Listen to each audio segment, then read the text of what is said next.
आज के क्लास में हम देखेंगे डॉक्टर बी आर अम्बेडकर के जो व्यूज हैं, ठीक है, जो कंसेप्ट है सोशोलॉजिकल, सामाजिक, समाज शास्त्र में, है ना, उसको हम समझेंगे। डॉक्टर बी आर अम्बेडकर को हम समाजशास्त्री कहते हैं। पिछले क्लास में हम आपको गांधी जी के बारे में बताए, तो गांधी जी को हम कहें कि वो समाजशास्त्री नहीं है। क्यों? क्योंकि उन्होंने जो भी कंसेप्ट दिया, जैसे ट्रस्टीशिप का इन्होंने कंसेप्ट दिया, है ना, नॉन वायलेंस का दिया, ट्रुथ का दिया, तो इन सबों का क्या इंपॉर्टेंस था, उसके बारे में इन्होंने ज़्यादा रिसर्च नहीं किया, बल्कि जॉन रस्किन हो गए, ठीक है, लियोस्टॉय हो गए, है ना, जो अनटू दिस लास्ट में जो बुक में जो लिखा हुआ है उससे इंस्पायर्ड हुए थे, ठीक है, the kingdom of God with in you में जो लिखा है उससे इंस्पायर्ड हुए थे।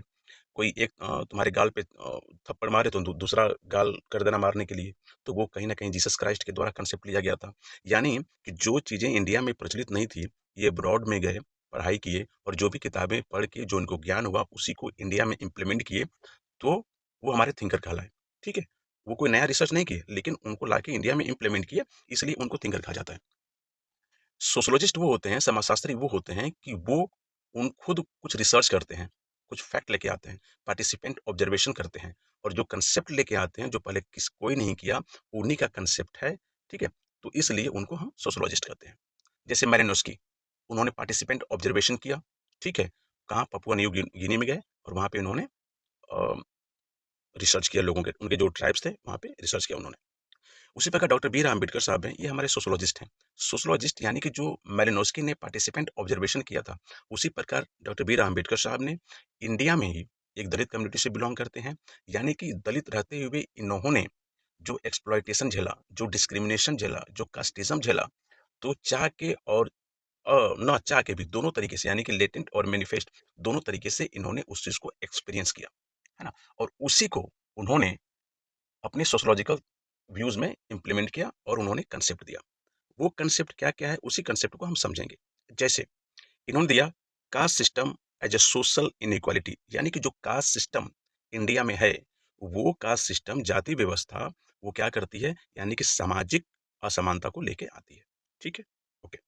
इसके बाद देखेंगे एनहिलेशन ऑफ कास्ट, यानी कि जाति का उन्मूलन। जब इन्होंने कास्टिज्म को झेला, कास्ट सिस्टम को इंडिया में देखा, तो उसके बाद कहें कि ये जो कास्ट सिस्टम है यही सोशल इनइक्वालिटी लेके आ रहा है, सामाजिक असमानताएं लेके आ रहा है, तो हम क्यों ना करें कि कास्ट सिस्टम को ही खत्म कर दें।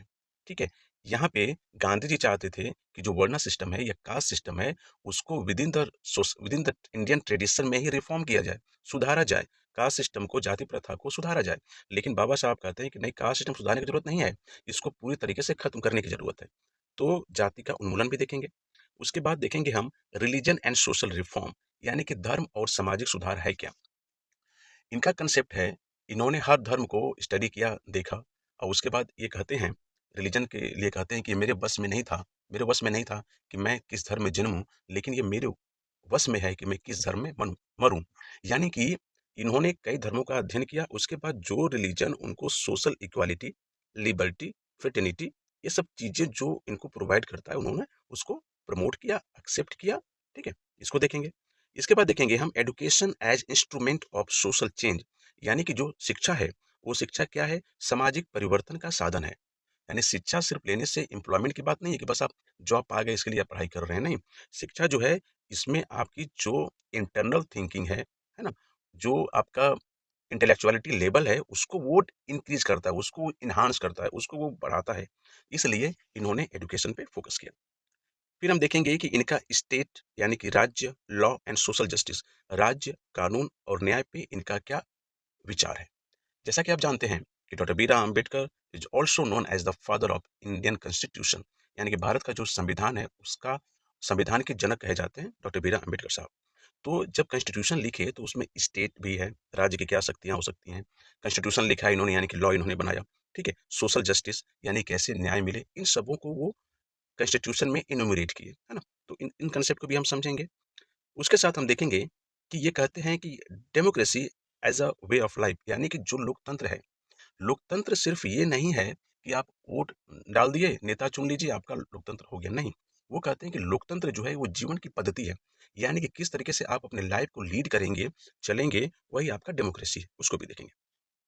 इनके सारे कंसेप्ट बताने के बाद इनका मैं वन लाइनर आपको एग्जाम रेडी पॉइंट दूंगा, जो आपके नेट एग्जाम और जीडीसी, जो गवर्नमेंट डिग्री कॉलेज के एग्जाम्स होते हैं, उसके लिए यूजफुल होगा। उसके बाद एमसीक्यू कराऊंगा, प्रीवियस ईयर्स के क्वेश्चन जो मल्टीपल चॉइस क्वेश्चन हैं इनके कंसेप्ट पे आधारित जो है उनको मैं कराने की कोशिश करूंगा। और ये जो मेरी क्लास होगी ये हिंदी और इंग्लिश दोनों में होगी, जिससे हिंदी मीडियम के स्टूडेंट और इंग्लिश मीडियम के स्टूडेंट्स को डॉक्टर बी आर अम्बेडकर साहब का जो कंसेप्ट है उसको समझने में दिक्कत उनको नहीं होगी, वो आसानी से वो समझ सकते हैं। ठीक है। नमस्कार, मैं engineer Ajit, qualified assistant professor in sociology. मैं आपको उत्तर प्रदेश लोक सेवा आयोग द्वारा आयोजित और वेरियस स्टेट द्वारा संबंधित जो भी हमारे गवर्नमेंट डिग्री कॉलेज हैं, गवर्नमेंट इंटर कॉलेज हैं, एलटी ग्रेड हैं और असिस्टेंट प्रोफेसर के जो एग्जाम एग्जाम कंडक्ट कराए जाते हैं और उसमें जिस तरीके से क्वेश्चन पूछे जाते हैं उन क्वेश्चनों का जो कंसेप्ट जो है, सार, कंक्लूजन, मैं आपको प्रोवाइड करने की कोशिश करूंगा, समझाऊंगा मैं। और ये जो मेरी क्लास होगी ये यूजीसी नेट जो एग्जाम होते हैं उसके लिए बहुत ही यूजफुल होगी। तो चलिए स्टार्ट करते हैं। देखिए, डॉक्टर बी आर अम्बेडकर, ठीक है, बाबा साहब अम्बेडकर साहब जो हैं ये क्या है, इनका जो जन्म हुआ 1891 में ये जन्मे। ठीक है, 1891 में ये जन्मे और 1956 में इनका महापरिनिर्वाण हुआ। ठीक है, 1956 में जब महापरिनिर्वाण हुआ तो यहाँ पे देखिए मैं कहा दो शब्द का प्रयोग किया। 1891 में ये जन्म लिए और 1956 में इनको मैं बोल रहा हूँ कि महापरिनिर्वाण हुआ इनका। इनको मैं बोल सकता था इनका देहांत हुआ, लेकिन महापरिनिर्वाण बोल रहा हूँ इसलिए क्योंकि इनके बस में नहीं था कि इनके बस में नहीं था कि किस धर्म में ये जन्मे, लेकिन इनके बस में था कि किस धर्म में ये मरे। ठीक है, तो ये बुद्धिज्म एज अ बुद्धिस्ट ये मरे, बुद्धिज्म को इन्होंने अपनाया। तो बुद्धिज्म धर्म को अपनाने के बाद जो आदमी मरता है उसको हम महापरिनिर्वाण बोलते हैं। ठीक है, यहाँ से आप समझ गए हो। ओके, ये जो है ये chief architect of Indian constitution यानी कि भारत भारत का जो संविधान है ना, उसके ये मुख्य ये क्या है, निर्माता है, संविधान के ये निर्माता है। ठीक है, okay. He was a profound sociologist यानी कि ये एक महान समाजशास्त्री हैं, सोशल रिफॉर्मर सामाजिक सुधारक हैं और critic of caste based Hindu society. और साथ ही में क्या है कि जो जाति व्यवस्था है तो जाति व्यवस्था के प्रखर आलोचक भी है। ओके, तो तीन तरीके से इनको हम देखेंगे। ठीक है, कि एक हमारे प्रखर समाज शास्त्री हैं, समाज सुधारक हैं और जो कास्ट बेस्ड जो जाति आधारित हिंदू सभ्यता है उसका ये विरोध करते हैं। Okay, his sociological thought focus on caste, social stratification, inequality, democracy, religion and social justice। यानी कि डॉक्टर बी आर अम्बेडकर का जो समाजशास्त्रीय विचार है वो विचार जाति, सामाजिक स्तरीकरण, है ना, असमानता, लोकतंत्र, धर्म और सामाजिक न्याय पर केंद्रित है। ठीक है, okay. Ambedkar ji Ambedkar ji combined western sociological method with Indian social realities. ठीक है, इसको देखेंगे। जो इन्होंने क्या किया कि जो हमारा वेस्टर्न वेस्टर्न हमारा सोशोलॉजिकल सोशोलॉजिकल मेथड है, मेथड को इन्होंने कंबाइन किया, जोड़ा किसके साथ, जो हमारा Indian social realities, Indian social realities. ठीक है, इसको जोड़ा। ओके,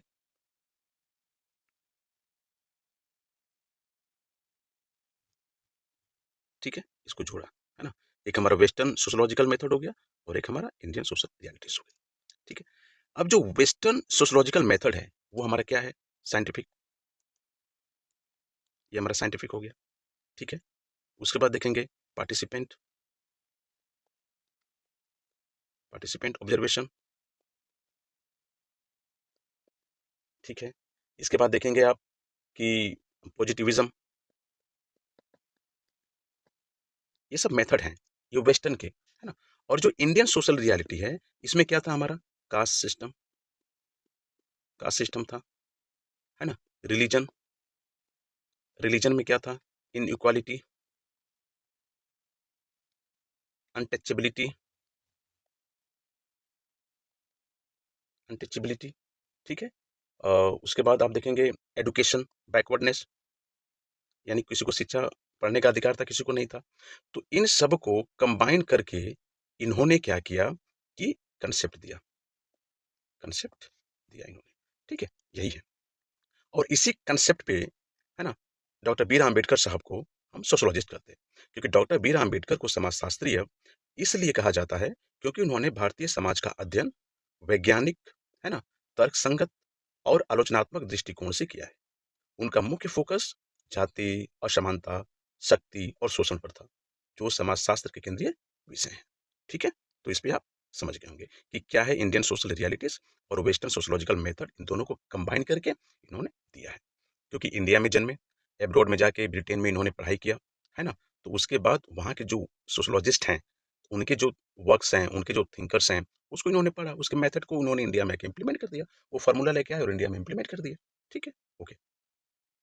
अब हम देखेंगे कि इनका जो कंसेप्ट है वो क्या है।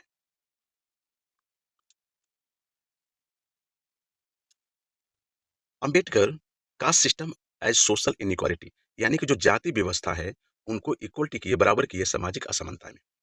Ambedkar viewed caste not as a division of labour but as a division of labourer, है ना।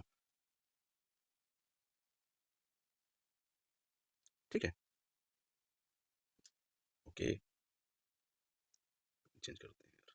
ठीक है, अंबेडकर साहब कहते हैं कि जो कास्ट सिस्टम है ना, कास्ट है, वो नॉट है क्या as a division of labour, है ना, बल्कि क्या है, एज डिवीजन ऑफ लेबर।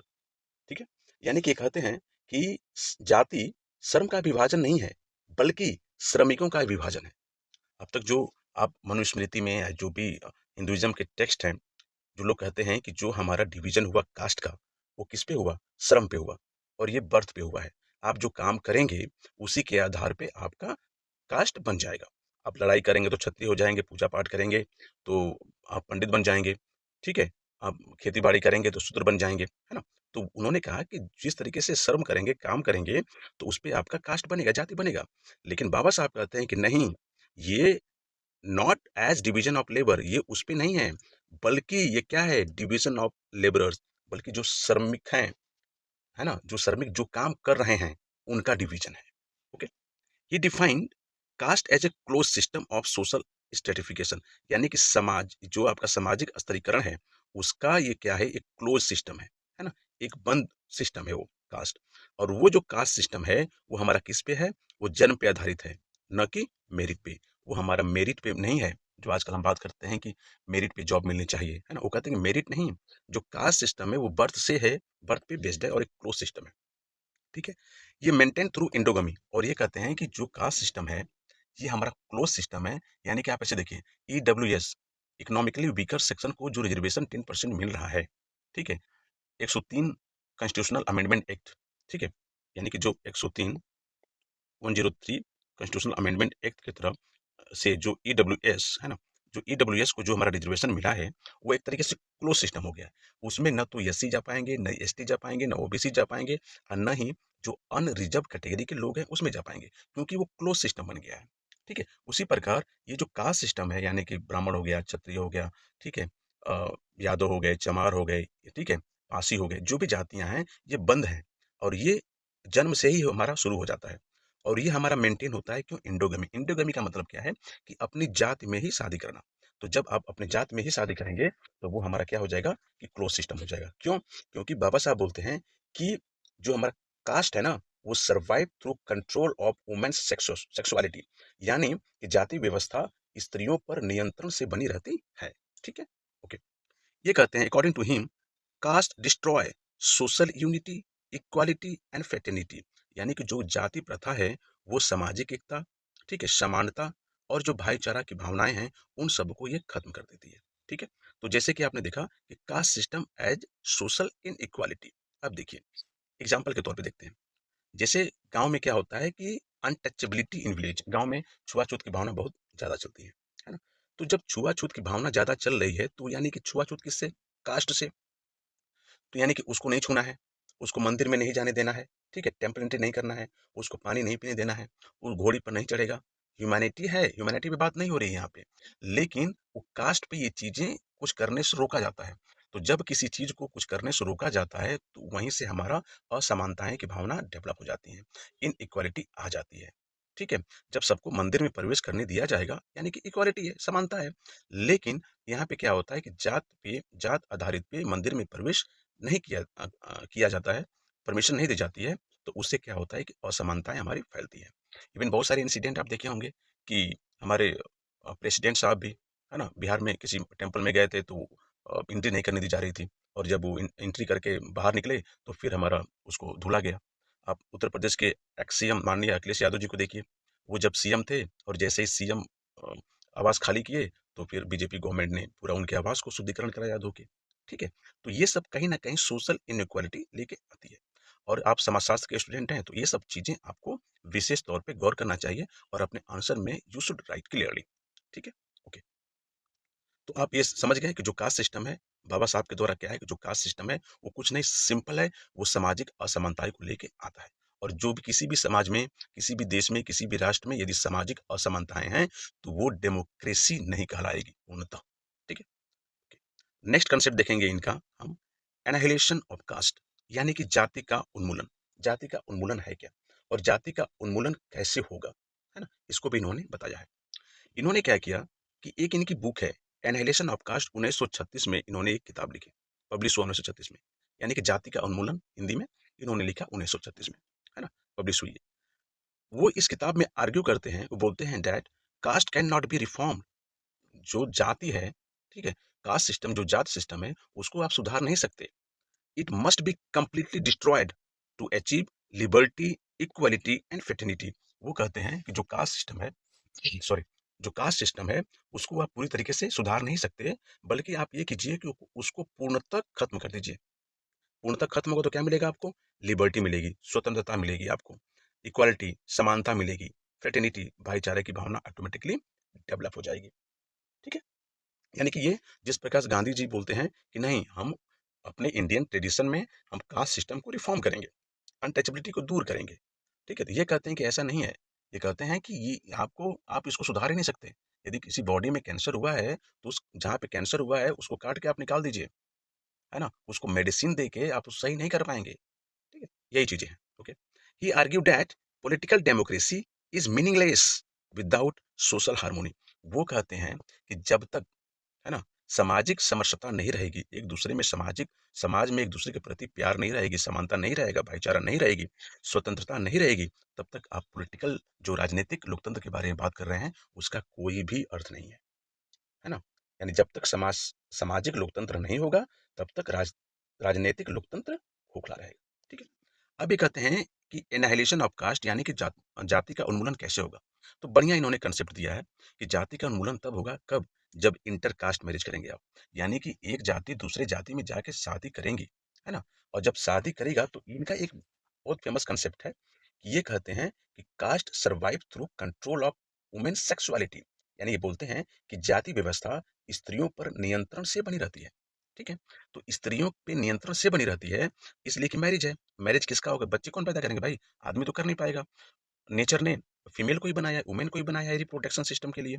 तो उसमें क्या होता है कि यदि बेटी, एक लड़की दूसरे एक जाति से दूसरे जाति में जाके शादी करेगी, और जिस जाति में जाके शादी करेगी और बच्चे, संतान उत्पत्ति करेगी, तो उससे क्या होगा, वो जो बच्चे होंगे वो माँ के जात से भी बिलोंग करेंगे और पापा के जात से भी बिलोंग करेंगे, और इसी तरीके से जनसंख्या बढ़ती जाएगी तो उनकी मेजोरिटी हो जाएगी। तो हमारे जो इनइक्वालिटी है, और जो जाति और धर्म की जो खाई है, वो ऑटोमेटिकली खत्म होती जाएगी। तो इन्होंने एनिहिलेशन ऑफ कास्ट में इन्होंने कहा कि इंटर कास्ट मैरिज कीजिए। उसके बाद कहे कि कॉमन डाइनिंग एंड एजुकेशन, इन्होंने कहा कि सबको साथ में बैठाए खाना खिलाइए, एक साथ बैठें, प्यार से समझें, और शिक्षा जो है वो सबको समान मिलनी चाहिए। जब ये सब सारी चीजें हो जाएंगी, तो एक समय खुद होगा कि ये जो जाति प्रथा है वो हमारी खत्म होगी। ठीक है, ओके। इसके बाद इन्होंने कंसेप्ट दिया रिलीजन एंड सोशल रिफॉर्म, यानी कि धर्म और सामाजिक सुधार। ठीक है, Ambedkar saw Hinduism as a legitimising inequality. ठीक है, यानी कि अंबेडकर साहब ने हिंदू धर्म को असमानता का आधार माना। इन्होंने कहा कि जो हमारा जो सोशल इनइक्वालिटी होती है, सामाजिक असमानताएं जो होती हैं, वो हिंदू धर्म में वैध माना जाता है, लेजिटिमाइज किया जाता है उसको। ठीक है, हिंस, इसलिए, अतः ही रिजेक्टेड इट, इसलिए इन्होंने हिंदुइज्म को रिजेक्ट किया, एंड एम्ब्रेस्ड बुद्धिज्म, और इन्होंने क्या किया, बुद्धिज्म को अपनाया, which is based on equality, rationality and compassion. यानी कि जो बुद्धिज्म धर्म है वो किस पे बेस है, यानी कि वो समानता पे आधारित है, तार्किकता पे आधारित है, और प्यार पे आधारित है। ठीक है, तो इसलिए इन्होंने हिंदू धर्म को छोड़ा क्योंकि उसमें इनइक्वालिटी थी और बुद्धिज्म को अपनाया क्योंकि यहाँ इसमें इक्वालिटी थी। ठीक है। ही एडवोकेटेड रिलीजियस कन्वर्जन, ठीक है, as means of social liberation. वो कहते हैं कि यदि समाज में लिबरेशन चाहिए, मुक्ति चाहिए, सामाजिक मुक्ति आपको चाहिए जिसमें असमानताएं न हो, तो आप एक काम कीजिए, आप धर्म परिवर्तन कर लीजिए। आप हिंदुइज्म छोड़िए और आप जो भी आपको अच्छा धर्म लगे, है ना, जैसे बुद्धिज्म, आप उसमें कन्वर्ट हो जाइए, आप धर्म परिवर्तन कर लीजिए। इसीलिए उन्होंने क्या किया, एग्जाम्पल के तौर पे 1956 में नागपुर में इन्होंने एक mass conversion of Dalit to Buddhism, यानी कि लाखों लोगों को इन्होंने 1956 में बुद्धिज्म धर्म स्वीकार कराया और अपने बुद्धिज्म धर्म अपनाए। और यहाँ पे आप देखा जाता है कि जो बुद्धिज्म धर्म अपनाए उसमें हीनयान, महायान, ये सब जो कंसेप्ट हैं उनको भी उन्होंने स्टडी किया, लेकिन इन्होंने कहा कि वो सब सारी चीजें जो कहीं ना कहीं ऑर्थोडॉक्स को मोटिवेट करती हैं, रूढ़िवादिता की तरफ लेके जाती हैं, हम उसको नहीं लेंगे। और इन्होंने न्यू बुद्धिज्म लेके आया और इन्होंने ही इंट्रोड्यूस किया। तो जो नौ बौद्धित्व जो आए हैं, धर्म जो बने, वो बाबा साहब के द्वारा वो बने हैं। ओके, ठीक। अब देखेंगे, ये कहते हैं कि एडुकेशन जो हमारी शिक्षा है, education as a instrument of social change, यानी कि शिक्षा इक्वल टू क्या हो जाएगा, शिक्षा बराबर, ये कहते हैं कि शिक्षा सिर्फ जॉब के लिए नहीं है, क्योंकि ये शिक्षा क्या करता है, उस सामाजिक परिवर्तन का साधन है, एक मीन्स है, एक हमारा वेपन है। हम जिस सोसाइटी में रह रहे हैं, यदि उसमें सर्वाइव करना है आपको, तो आपको एक वेपन चाहिए, एक हथियार चाहिए, एक मीडियम चाहिए, एक मीन्स चाहिए, और वो क्या है, हमारा शिक्षा है। Education empower the oppressed to challenge domination. ये कहते हैं कि शिक्षा जो है शोषितों को जागरूक बनाती है और सत्ता को चुनौती देती है। इसलिए शिक्षा पे इन्होंने फोकस किया और इन्होंने एक स्लोगन दिया, नारा दिया, क्या, एडुकेट, एजिटेट एंड ऑर्गेनाइज, यानी शिक्षित बनो, संघर्ष करो और संगठित हो। ठीक है। इसमें देखेंगे आप कि दलित एजुकेशनल मूवमेंट जो चले हैं, है ना, कि जो दलित को पढ़ने का अधिकार नहीं था, इन्होंने, बाबा साहब ने कई लोगों को विदेश पढ़ने के लिए भेजा, है ना, कई लोगों को इन्होंने यहाँ पे इंडिया में ही पढ़ाया, बहुत सारे बुक लिखे, बहुत सारे लेख लिखे, बहुत सारे स्पीच दिए इन्होंने, है ना, शिक्षा देने के प्रदान किया, जिससे जो दलित हैं उनमें एक शिक्षा की ज्वाला जले, वो पढ़ें, समझें और फिर सोशल रिफॉर्म की तरफ वो आगे बढ़ें। ठीक है। ओके। अभी देखेंगे इसके बाद, ये जैसा कि he is known as father of Indian constitution, है ना, भारत के संविधान के जनक कहा जाता है इनको, तो इनको बहुत अच्छा नॉलेज था इस पे, स्टेट के लिए, लॉ के लिए एंड सोशल जस्टिस के लिए, राज्य कानून और सामाजिक न्याय के प्रति इनका बहुत गहरा ज्ञान था। Ambedkar ji believed that state must actively intervene to ensure social justice, है ना।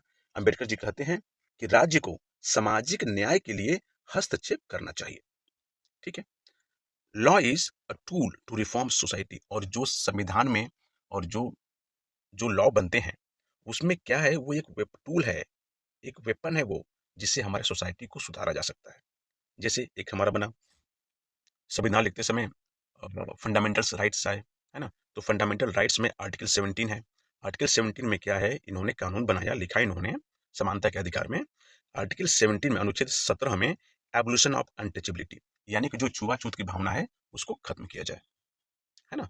तो ये कानून बन गया, और ये कानून कौन बनाया, ये पार्लियामेंट बनाया। पार्लियामेंट बना रही है।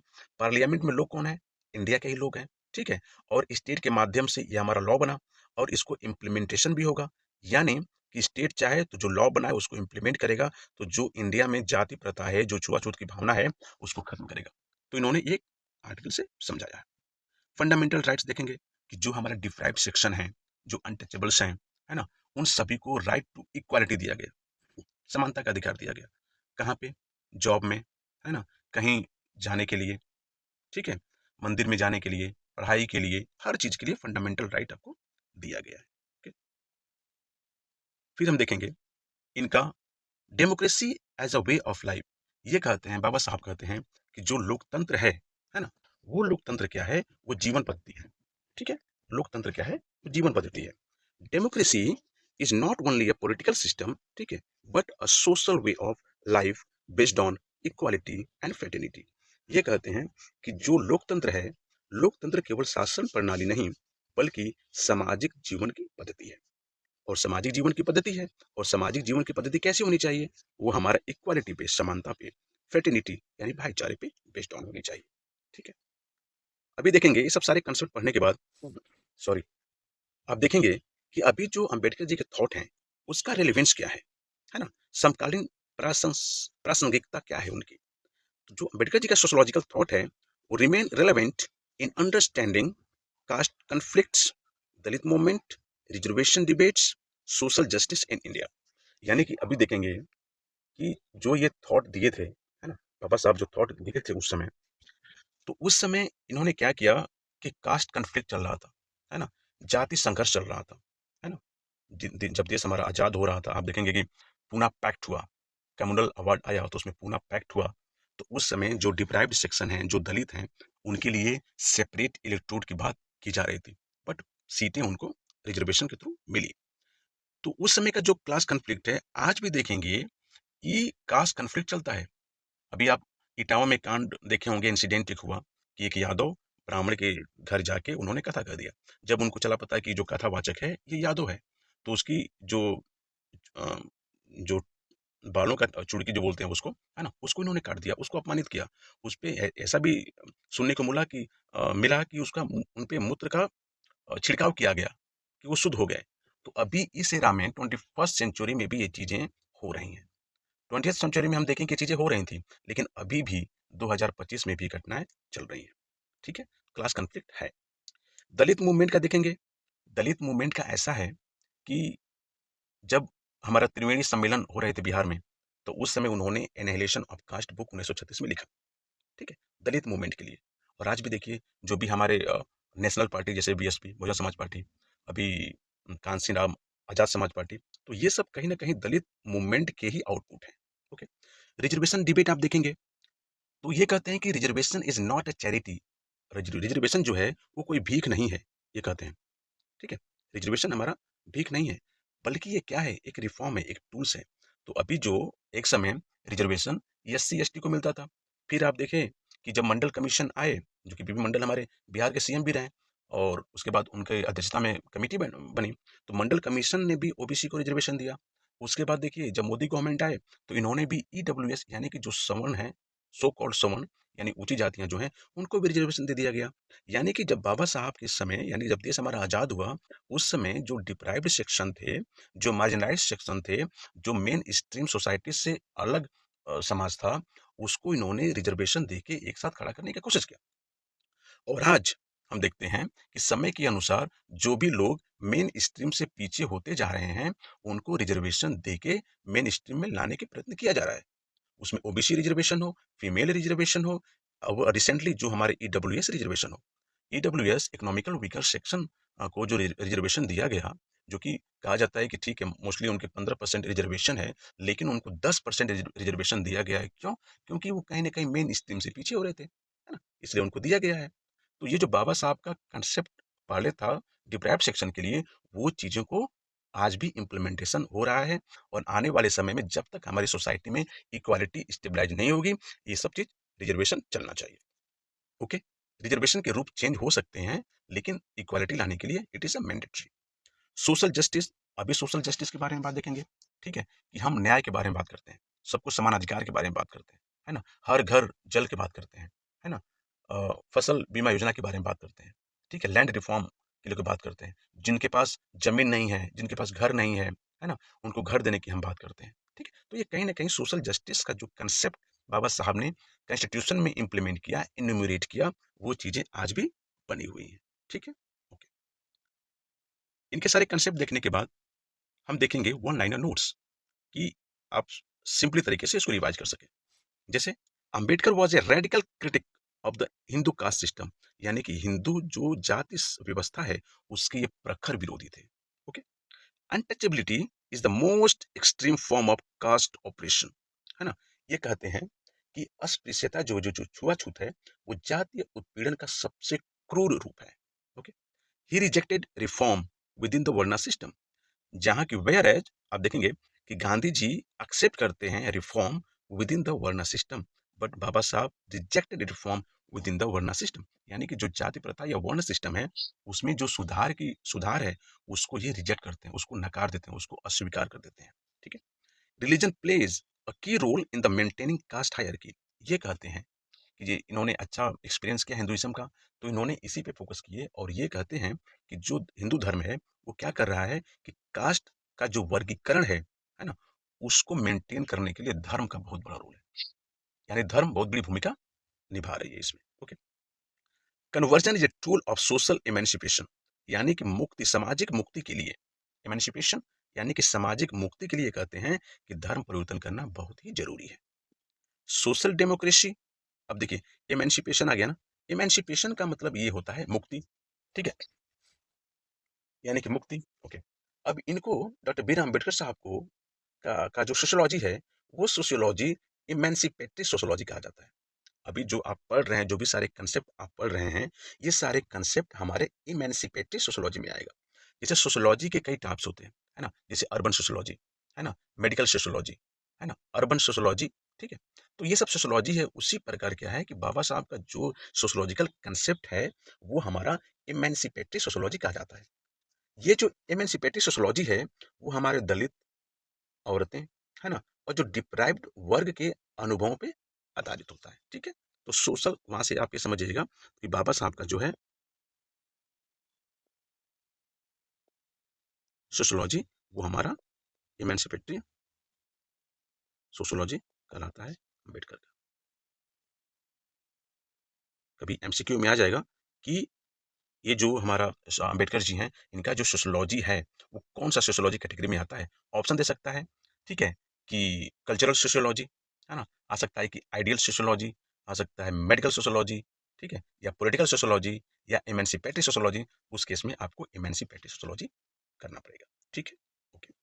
Social democracy must preceded political democracy. ये कहते हैं कि जो हमारा राजनीतिक, जो हमारा लोकतंत्र है ना, उससे पहले हमें हमारे सामाजिक लोकतंत्र की आवश्यकता है। यानी कि सामाजिक लोकतंत्र राजनीतिक लोकतंत्र से पहले आवश्यक है।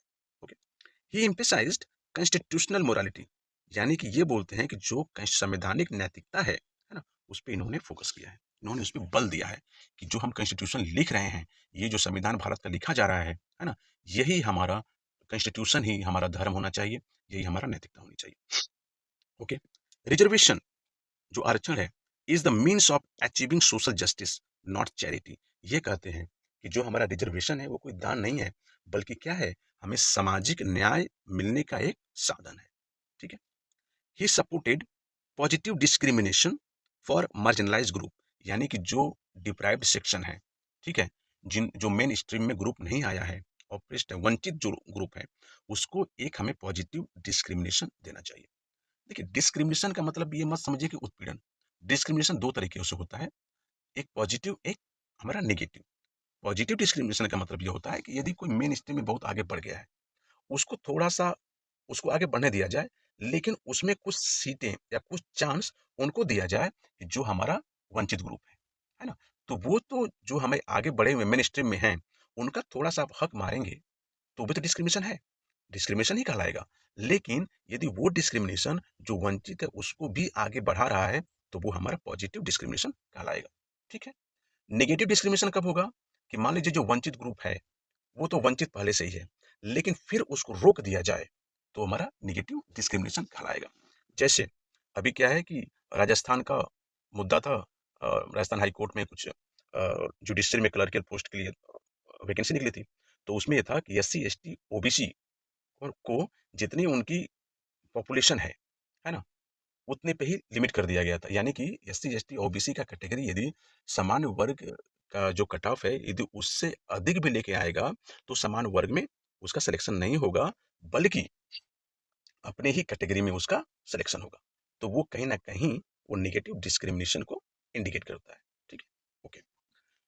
Cast destroys social unity and national integration. ये कहते हैं, बाबा साहब कहते हैं कि जो हमारा जाति प्रथा है, वो क्या करता है, सामाजिक एकता और राष्ट्रीय इंटीग्रेशन को खत्म कर देता है। Okay. Caste survive through control of women sexuality. जैसा कि मैंने आपको कहा, ये कहते हैं कि जाति व्यवस्था स्त्रियों पर नियंत्रण से बनी रहती है, ठीक है। ओके। अब उन्होंने किताब लिखा, है ना, उसका नाम था कास्ट इन इंडिया, है ना, भारत में जाति। तो उसमें caste in India, their mechanism, genesis and development, ठीक है, यानी कि भारत में जातियां उत्पत्ति और विकास, है ना, इसको इन्होंने किताब लिखा। इसमें इंडोगमी का, है ना, यानी कि अंतरजातीय विवाह में का ज्यादा फोकस किया, अंतर विवाह का, ठीक है। उसके बाद लिखा इन्होंने द प्रॉब्लम ऑफ रुपीज, है ना, 1923 में। इसमें क्या है कि जो आरबीआई का स्टेबलाइजमेंट है, ठीक है, वो हमारा प्रॉब्लम ऑफ रुपीज में ही, यानी कि रुपये की समस्या जो है उसी से हमारा आरबीआई का स्टेबलाइज हुआ, ठीक है। ओके, यानी कि आरबीआई, ये हमारा प्रॉब्लम ऑफ रुपीज में आया 1923 में लिखे। उसके बाद इन्होंने लिखा एनाहिलेशन ऑफ कास्ट, यानी कि जाति का उन्मूलन या जाति कैसे खत्म किया जाए। ये किताब आई 1936 में पब्लिश हुई, है ना।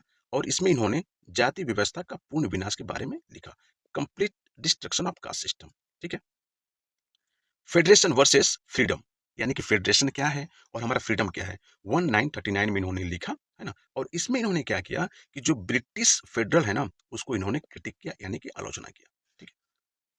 थॉट ऑन पाकिस्तान 1940 में इन्होंने, हमारा जब अगस्त डिक्लेरेशन हुआ 1940 में, तो उस समय इन्होंने थॉट ऑन पाकिस्तान लिखा। थॉट ऑन पाकिस्तान लिखे, उसमें यह था कि जो हमारा मुस्लिम सेपरेटिज्म है, यानी जो मुस्लिम अलगाववाद है ना, इसके बारे में इन्होंने लिखा है। 1943, यानी जब क्विट इंडिया मूवमेंट चल रहा था 1942 में, उसके एक साल बाद, उस समय 1943 तक भी चल रहा था, तो 1943 में इन्होंने रनाडे, गांधी और जिन्ना, इनकी एक किताब लिखी, है ना। और उन्होंने क्या किया, कंपैरेटिव पॉलिटिकल लीडरशिप, यानी कि राजनीतिक नेतृत्व की तुलना इन्होंने किया है इसमें, ठीक है, कि कौन बेटर है, कौन चाहता है, कौन अनटचेबिलिटी को सपोर्ट कर रहा है, कौन पार्टीशन चाह रहा है, ये सब इन्होंने मेंशन किया इस किताब में, बहुत अच्छी किताब है। 1945, 1945 में इन्होंने क्या लिखा, what Congress and Gandhi have done to the untouchables, यानी कि जो अछूत हैं उनके लिए कांग्रेस पार्टी और गांधी जी ने क्या किया है, उसके बारे में इन्होंने किताब लिखा है। और इसमें कांग्रेस और गांधी की आलोचना भी की गई है। 1945 में ही इन्होंने पाकिस्तान और द पार्टीशन ऑफ इंडिया लिखा है ना। इसमें इन्होंने भारत विभाजन का विश्लेषण किया कि हमें जो पार्टीशन ऑफ इंडिया हो रहा है और पाकिस्तान बन रहा है, तो इसमें जिन्ना का क्या रोल है, नेहरू का क्या रोल है, ब्रिटिश गवर्नमेंट का क्या रोल है, ये पार्टीशन होने चाहिए कि नहीं होने चाहिए। मैंने जिन्ना का विरोध किया है कि पार्टीशन नहीं होने चाहिए, ये सब चीजों पे लिखा गया। 1946, 1946 में इन्होंने लिखा हु वर द शूद्रास, यानी कि शूद्र कौन थे। तो इसमें जो है, जो शूद्रों की ऐतिहासिक व्याख्या इन्होंने किया था, ठीक है। और इन्होंने किया कि शूद्रा एज अ डिग्रेडेड, हमारा क्षत्रिय, यानी कि जो शूद्र हैं ये भी हमारे क्या थे, कि ये भी क्षत्रिय थे, लेकिन ये युद्ध में किसी कारणवश इनको हरा दिया गया और उनको अलग रख दिया गया था और उनको शूद्र नाम से संबोधित करना शुरू कर दिया गया। तो ये 1946 में लिखी गई किताब थी। स्टेट एंड माइनॉरिटीज 1947, इसी 1947 में हमारा देश आजाद हुआ और उसी समय ये बुक आई इनकी, स्टेट एंड माइनॉरिटीज। इसमें इन्होंने लिखा है कि सोशल डेमोक्रेसी क्या है, माइनॉरिटी राइट्स क्या है ना, इस सब के बारे में इन्होंने इसमें एक्सप्लेन किया है, ठीक है। ओके, इसमें ये कहे हैं कि सबको समान अधिकार मिलना चाहिए और माइनॉरिटी को भी ज्यादा डिप्रेस नहीं करना चाहिए, है ना, उनको भी इक्वल अपॉर्चुनिटी देनी चाहिए। 1948 में इनका most famous book the untouchables, the untouchables जो बुक है ये 1948 में लिखी गई और इसका ओरिजिन ऑफ अनटचेबिलिटी, यानी कि छुआछूत या अस्पृश्यता की उत्पत्ति कैसे हुई, इसमें मेंशन है, ठीक है। फिर 1951 में, जो कि ये किताब पूरी तरीके से खत्म नहीं हुई, ये लिख रहे थे, ठीक है, शुरू किए, फिलोसफी ऑफ हिंदुइज्म, है ना। तो फिलोसफी ऑफ हिंदुइज्म यानी कि हिंदू का जो धर्मशास्त्र है उसके बारे में इन्होंने लिखा है। और इन्होंने हिंदू सोशल ऑर्डर, यानी कि हिंदू सामाजिक व्यवस्था का इन्होंने आलोचना किया है, ठीक है। जिसमें कास्टिज्म आ जाएगा, तो अनटचेबल्स को अ, अलग ट्रीट करेंगे, ठीक है, शूद्र को अलग ट्रीट करेंगे, सवर्ण को अलग ट्रीट करेंगे, तो इस सब के बारे में लिखे हैं कि सोशल इनइक्वालिटी कैसे डेवलप होती है हिंदुइज्म में, ओके। 1957 में इनके मरने के बाद बुक पब्लिश हुई, द बुद्धा एंड हिज धम्म, है ना। तो इस किताब में है कि बौद्ध धर्म में समता और करुणा, कंपैशन में लेके बात हुई है, ठीक है। तो सबसे लास्ट जो इनकी बुक आई, the Buddha and his Dhamma, और सबसे पहले जो बुक आई वो हमारी आई कास्ट इन इंडिया, और लास्ट में हमारा ये बुद्ध, ठीक है, ओके। अब देखेंगे हम प्रीवियस ईयर के क्वेश्चंस, ठीक है। Ambedkar described caste as an enclosed class, this idea is found in, यानी अंबेडकर ने जाति को बंद वर्ग कहा, यह विचार किस रचना में है। तो इनक्लोज्ड क्लास कहा वो किस में है, एनाइलेशन ऑफ कास्ट, नहीं। हु आर शूद्रा, नहीं। द अनटचेबल्स, नहीं। तो किसमें कहें? Caste in India. वो जो बुक लिखे, जो पहली किताब लिखी इन्होंने, ठीक है, कास्ट इन इंडिया, यानी कि भारत में जाति, देयर मैकेनिज्म, जेनेसिस और जो डेवलपमेंट था, तो उसमें कास्ट इन इंडिया लिखे, क्लोज टू, ठीक है, ठीक है, ओके। पीसीएस 2015 में ये क्वेश्चन पूछा गया है, आप इसको सॉल्व करने की कोशिश कीजिए। According to the Ambedkar, caste system survive mainly due to, यानी कि अंबेडकर के अनुसार जाति व्यवस्था किस कारण बनी रहती है? आप बताइए। रिचुअल प्यूरिटी, ठीक है, यानी कि शुद्धता, धार्मिक शुद्धता मानिए। ऑक्यूपेशन, व्यवसाय, क्या कार्य कर रहे हैं आप। इंडोगमी या पोवर्टी, है ना। तो आप देखेंगे इंडोगमी के बारे में बात, अंतर जातीय जो विवाह है उसके अनुसार से हमारा कास्ट सिस्टम सर्वाइव कर रहा है, ठीक है, सी है, ओके। फिर हम देखेंगे 2016 में हमारे मेंस पेपर में आया था, सोशियोलॉजी पेपर में, कि democracy is a way of life, है ना, एक्सप्लेन इन अम्बेडकर कंटेक्स्ट, है ना। तो अम्बेडकर के संदर्भ में लोकतंत्र एक जीवन पद्धति है, इसका व्याख्या कीजिए, ठीक है। और इसी से रिलेटेड इसी ये क्वेश्चन है, ये यूपीएससी के मेंस में भी ये क्वेश्चन पूछा गया था, ठीक है, ओके। की पॉइंट इसमें क्या लिखेंगे कि लिबर्टी, इक्वलिटी एंड फ्रेटर्निटी, है ना, यानी कि स्वतंत्रता, समानता और भाईचारे की भावना, जो चीज़ वो हमारी डेमोक्रेसी में होनी चाहिए, और पॉलिटिकल डेमोक्रेसी से पहले हमारे सोशल डेमोक्रेसी आना चाहिए। Social democracy before political democracy, और कॉन्स्टिट्यूशन मोरालिटी पे फोकस करना चाहिए। इसके लिख के आपको 250 वर्ड में लिखना था, ठीक है, ओके। नेक्स्ट क्वेश्चन आप देखेंगे, जीडीसी के यानी गवर्नमेंट डिग्री कॉलेज का जो है, 2017 में ये क्वेश्चन पूछा गया है कि Ambedkar believed caste can be abolished only by, यानी कि अंबेडकर के अनुसार जाति का अंत कैसे संभव है? संस्क्राइटाइजेशन, ये संस्क्राइटाइजेशन कौन दिए थे? एम एस श्रीनिवासन, तो ये होंगे नहीं। रिफॉर्म ऑफ वर्ना, ये रिफॉर्म के पक्ष, अंबेडकर साहब रिफॉर्म के पक्ष में नहीं थे, वो कौन थे? गांधी जी, ये भी नहीं होगा। इकोनॉमिक डेवलपमेंट, इकोनॉमिक डेवलपमेंट को लेकर ये बात करते ही नहीं है, ये भी, तो फिर क्या होगा? एनिहिलेशन ऑफ कास्ट, यानी कि जाति का उन्मूलन, ओके, सी। 2018 में क्वेश्चन पूछा गया है, आप करेंगे, which book of Ambedkar is related to origin of untouchability, है ना, यानी कि अस्पृश्यता की उत्पत्ति से संबंधित पुस्तक कौन सी है? कास्ट इन इंडिया, है ना, कास्ट इन इंडिया में कास्ट को बताया, जाति को बताया गया है, ठीक है, लेकिन अनटचेबिलिटी का मेंशन उसमें नहीं है, ओके। द अनटचेबल्स देखेंगे, हु आर शूद्रा, इसमें भी नहीं है ना, इसमें भी नहीं है। शूद्रा में शूद्र कौन थे? वो हमारे डिग्रेडेड क्षत्रिय थे, वो मेंशन है। State and minorities, state and minorities में भी हमारा ये नहीं है, तो क्या हो जाएगा? द अनटचेबल्स, तो द अनटचेबिलिटी है, तो अनटचेबल्स, ठीक है, यही होगा बी, ओके।